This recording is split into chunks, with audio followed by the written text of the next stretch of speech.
ഞാൻ അന്ന് അക്ഷരശുദ്ധിയൊന്നും ഇല്ലല്ലോ. അങ്ങനെ അയ്യങ്കാളി അപ്പൂപ്പൻ്റെ നെയ്ത്തുശാല നോക്കാനായിട്ട് സന്ദർശിക്കാൻ മഹാത്മാഗാന്ധിയെ വരുത്തി വന്ന് നോക്കിയപ്പോൾ ചോദിച്ചു.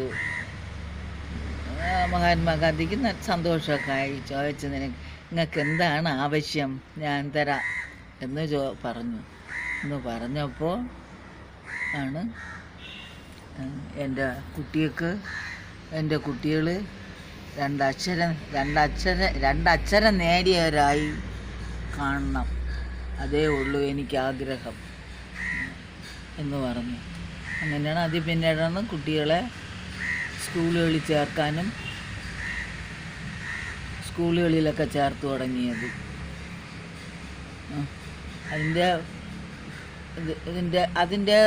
അതിൽ കൂടെ തുടങ്ങുന്നതാണ്. പിന്നെ അവിടെ ഇരിക്കുന്ന വെള്ളയമ്പലത്ത് ഹരിജൻ ഹോസ്റ്റല് അതൊക്കെ ഉണ്ടാക്കിയത് അപ്പോഴാണ്.